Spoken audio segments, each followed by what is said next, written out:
Between 1979 and 1981, Atlanta was gripped by a chilling fear that refused to fade. Children were vanishing. Not just a few, but dozens.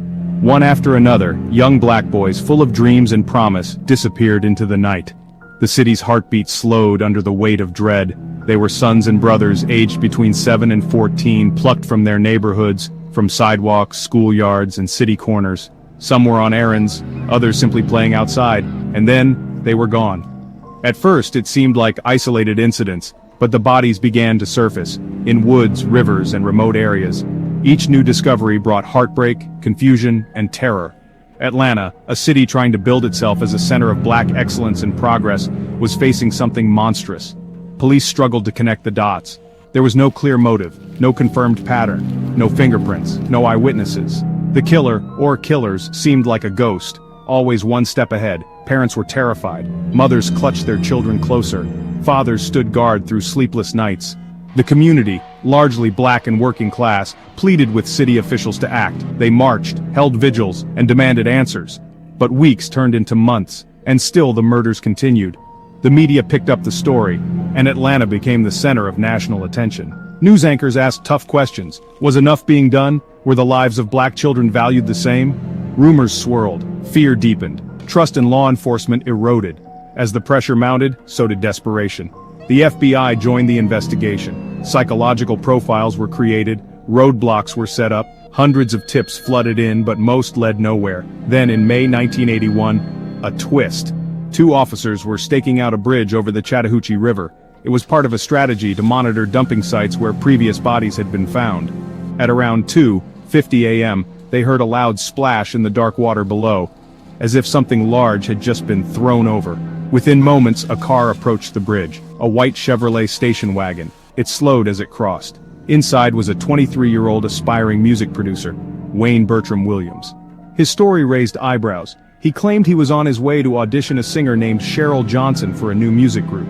But there was no Cheryl Johnson. No one could find her. She didn't exist. Williams was nervous, sweating. His hands trembled as he spoke. Officers took note of his vehicle, but without a body, they let him go. 2 days later, the body of Nathaniel Cater, a 27-year-old black man who had been missing for several days, was found floating near the same bridge. The coincidence was impossible to ignore. Police brought Williams in for questioning. They searched his car and his home. What they uncovered stunned them. Not a smoking gun, but a web of evidence that could not be easily dismissed. Fibers, strange synthetic fibers from Williams's home and car, green carpet strands, yellowish blanket threads, dog hairs, all of it consistent with trace evidence found on multiple victims. It wasn't just one body, it was nearly a dozen. The odds of those fibers appearing by chance were astronomical. Williams's German Shepherd was also key. Dog hairs found on the victims matched his dog with strong probability.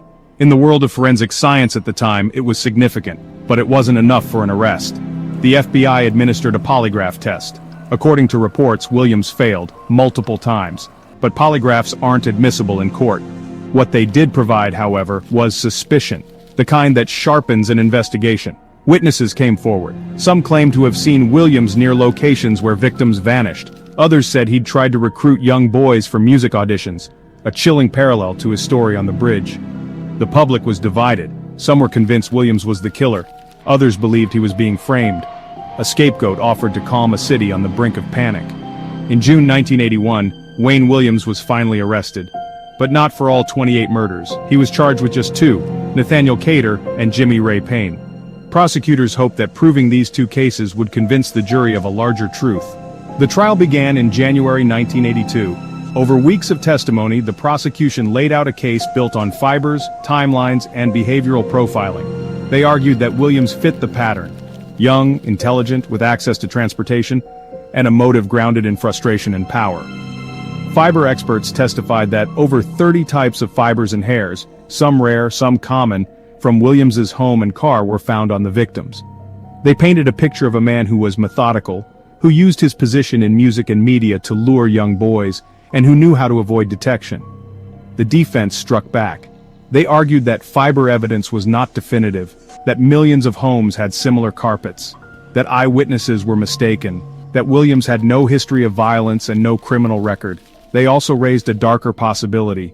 What if the real killer was still out there? What if the city was desperate to close the case at any cost?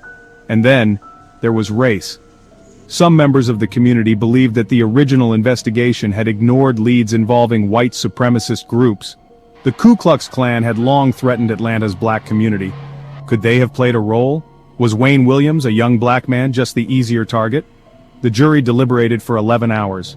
On February 27, 1982, Wayne Williams was found guilty of the murders of Nathaniel Cater and Jimmy Ray Payne.